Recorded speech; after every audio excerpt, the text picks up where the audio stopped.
What's up? What's happening? What is going on, everybody? When you take a quarterback in the first round or the first couple rounds of the draft, a lot of times you're taking a huge risk. A lot of times great quarterbacks in college don't pan out to be great quarterbacks in the pros. These are those players. I'm Mike Cantalupo, and today we present the biggest quarterback draft bust in the history of every NFL team. Arizona Cardinals, Matt Leinart. This guy was the leader of the USC Dream Team that won the 2004 National Championship and nearly did so again in 2005. The lefty was taken 10th overall by the Cardinals in 2006, but it was the wrong pick. Leinart couldn't stay healthy and started just 17 games over a 4-year span for the Cardinals. He was replaced by future Hall of Famer Kurt Warner, so at least Cardinal fans quickly forgot about the bust that was Leinart for a bit. Anyway, Atlanta Falcons, Chris Miller. Miller spent 7 seasons with the Falcons franchise. Besides an excellent year in 1991 that saw him toss over 3,000 yards and 26 touchdowns, injuries and inconsistent play led to a disappointing tenure in Atlanta. It's a shame. If he didn't have concussions to sidetrack his career, Miller could have potentially been great. Baltimore Ravens, Kyle Boller. Lacking only a franchise quarterback to become elite again, the Ravens took Boller 19th overall in 2003, but he was completely unproductive, and then the Ravens traded for Steve McNair to replace him. That forced him to watch from the sidelines, and he was let go after 5 seasons with the franchise. Buffalo Bills, E.J. Manuel. Scouts all warned that 2013 was one of the worst years ever for quarterback prospects, but the Bills took Florida State product E.J. Manuel with the 16th pick anyway.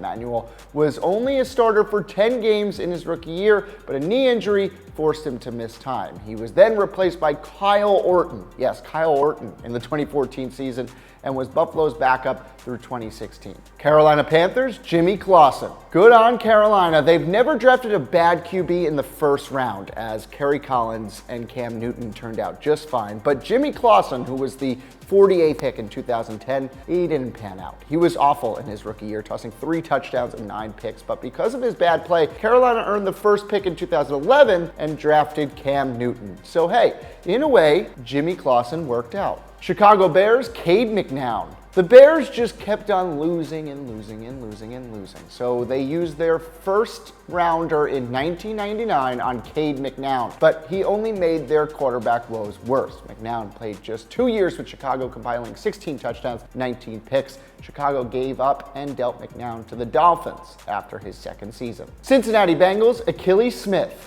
Just to let you know, a couple of quarterbacks from 1999 will be on this list. It wasn't just Cade McNown. Smith was supposed to be the next great dual threat quarterback, which is why the Bengals took him 3rd overall. But all that brought Cincinnati was 5 touchdowns, 13 interceptions over a 4-year span. At least Smith's terrible play led to the Bengals getting Carson Palmer 1st overall in 2003. Cleveland Browns, Tim Couch. The Browns took Couch 1st overall in 99, but boy, it was a forgetful 5 years. He tossed 64 touchdowns, 67 interceptions. To make matters worse, Couch pretty much started a wave of the Browns drafting bad quarterbacks and having different quarterbacks, 3 to 5 of them every year. Dallas Cowboys, Don Meredith. The Cowboys have never had an absolutely horrible draft bust at QB, but Don Meredith didn't quite pan out as the 3rd round pick in 1960. It wasn't until his 7th season where the Cowboys registered a winning record, and when he got injured, Craig Morton assumed the starting duties. Meredith retired after the 1968 season. Denver Broncos, Jay Cutler. Despite making the AFC Championship with Jake Plummer, the Broncos drafted Cutler 11th overall in 2006. Cutler could never get things going in Denver. After 3 years, he was traded to the Bears in exchange for Kyle Orton, and as we know, Kyle Orton did not solve the problems either. Detroit Lions, Joey Harrington. 2002 was not the year to draft a quarterback.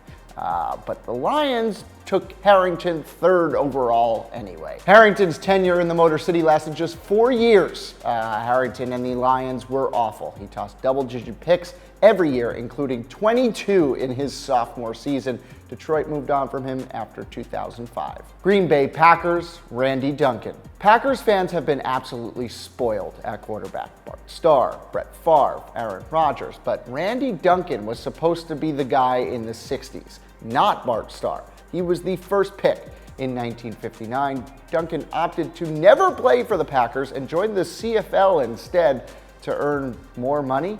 It turned out fine for the Pack, who rolled with Starr and saw him lead the franchise to a pair of Super Bowl victories and 5 NFL championships. Houston Texans, David Carr. They were an expansion team and they knew their first few years were going to be rough, but at least they snagged David Carr with the first overall pick in 2002. Now, Carr was a Super Bowl champion and all, but that was as Eli Manning's backup for the New York Giants. In Houston, Carr flopped miserably. In 5 years, he never led Houston to a winning record. He never tossed more than 16 touchdowns in a season.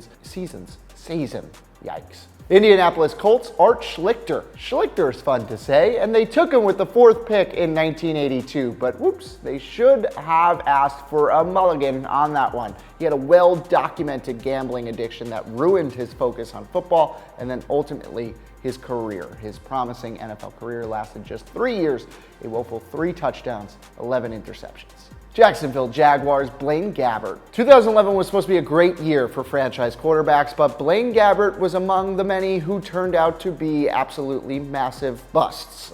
Though he showed flashes with the 49ers, Gabbert left few fond memories in Jacksonville. He only played 28 games over a 3-year span. He never tossed more than 12 touchdowns in a season. The Jaguars then released Gabbert after the 2013 season. Kansas City Chiefs, Pete Beathard. The Chiefs thought Beathard was their answer at quarterback, hence why he was taken with the 2nd pick in 1964. Instead, he only played 3 seasons with the franchise. Beathard only made 2 starts. Yeah, I think that's enough reason why he's on this list. Los Angeles Chargers, Ryan Leaf. Obviously, easy. He's one of the biggest draft busts ever, if not the draft bust ever. The Colts picked Peyton Manning right before him. They thought Leaf would be just as good, so they picked him number 2. No, injuries, attitude problems, just overall bad play made him the worst draft bust ever. Compiled a 4-14 record, and he tossed 13 touchdowns against 33 interceptions. Los Angeles Rams, Sam Bradford. Bradford's been an above average quarterback. He keeps getting paid somehow, but given that he was the first pick in 2010, we have to make him the biggest quarterback bust, right? At least for the Rams. He could never stay healthy. He missed most of 2013. Then he tore his ACL again and missed all of 2014. He made 49 starts, tossed 59 touchdowns. He was then traded to Philadelphia in 2015. Just not great. Miami Dolphins, Rick Norton. Okay, we have to go back to the AFL days, but there are so many picks that could have gone with this for the Dolphins. Let's give you a bit of history though. This guy, Rick, started just 11 games in 3 seasons. The most touchdowns he threw in a season was 3. Yeah, moving on. Minnesota Vikings, Christian Ponder. After shining at Florida State, Ponder was the Vikings' first pick in 2011. Though he looked solid in his rookie and sophomore years, injuries piled up, and he saw Teddy Bridgewater assume the starting role. Ponder left Minnesota after the 2014 season and had to accept his career as a career backup. But 38 touchdowns and 36 interceptions, they're not really that inspiring numbers. New England Patriots, Jim Plunkett. Taken with the first pick by the Patriots in 1971, Plunkett never led the team to a winning season in 5 seasons with the franchise. He accumulated 62 touchdowns and 87 interceptions in that span. Plunkett revived his career by joining the Raiders, where he won 2 Super Bowls, but he was really bad with the Patriots. New Orleans Saints, Dave Wilson. The Saints took Wilson in the first round of the 1981 supplemental draft, but they didn't get much out of him. Wilson went from starter to backup, starter to backup, starter to backup, and repeat.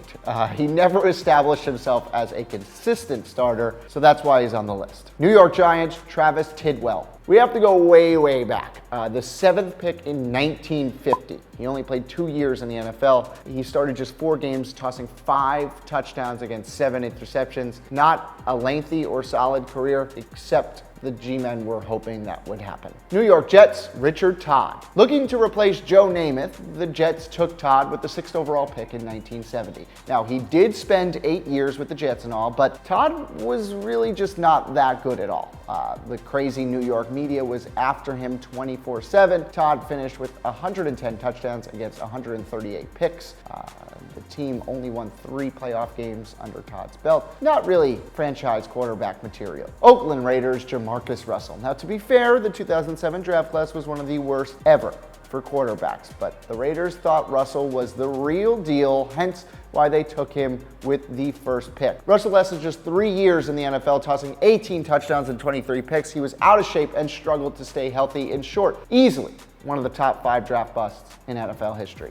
Philadelphia Eagles, John Reeves. After being a star at Florida, Reeves was taken with the 14th pick in 1972, but Reeves never saw much playing time. He played just 16 games for the franchise and was let go. Reeves played for 3 more teams, but was used primarily as a backup. Pittsburgh Steelers, Ted Marchibroda. That's another fun word to say, Marchibroda. Taken with the 5th overall pick in 1953, Marchibroda's NFL career didn't last too long. In 3 seasons with the Steelers, he totaled 16 touchdowns and 24 interceptions. The Steelers moved on from him, and Marchibroda played 1 more year with the Chicago Cardinals before retiring. San Francisco 49ers, Earl Morrall. Now, Morrall had a storied NFL career. He won 3 Super Bowls in his career and was part of the 1972 perfect season with Miami Dolphins. He was also the 1968 league MVP, but none of those accomplishments came with the 49ers, who took him 2nd overall in 1956. He had 1 touchdown and 6 interceptions in his only season with the 49ers and was eventually traded to the Pittsburgh Steelers. Yes, he was a great player, but not in San Fran. Seattle Seahawks, Rick Mirer. After being a shining star at Notre Dame, Mirer was supposed to be the next big thing.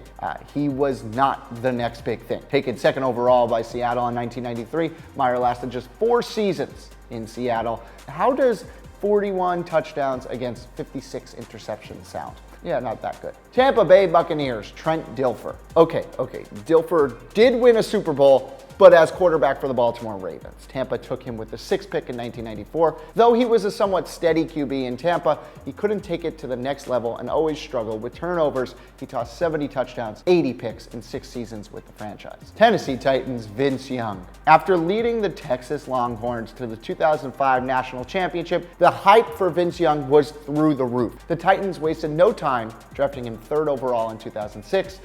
His tenure started out well. He was a 2-time Pro Bowler and got them to the playoffs in 2007, but then he lost his job to Kerry Collins in 2008 after suffering a knee injury. 2 years later, Young clashed with coaches, had a horrible season, and was released. So he sealed his fate as one of the greatest draft busts in franchise history. Washington Redskins, Robert Griffin III. The Redskins wanted RG3 with the 2nd pick in 2012. They gave a trio of 1st-round picks and a 2nd-round selection. It's a lot. RG3 led the Redskins to an NFC East title and was named Offensive Rookie of the Year, but after that, a series of knee injuries took over and sadly derailed his career. This was due in large part to head coach Mike Shanahan playing Griffin when he shouldn't have been. Griffin played just 3 years in Washington and would get released. It's an extremely sad ending to a promising career, at least in the nation's capital. Who do you think is the biggest draft bust in your team's history, or at least quarterback draft bust? Should have probably gone with John Beck for the Miami Dolphins. Join me in the comment section below. Let me know what you think. If you like this video, like it. If you're new, subscribe. All of that stuff. Until next time, I'm Mike Cantalupo. Thanks for watching.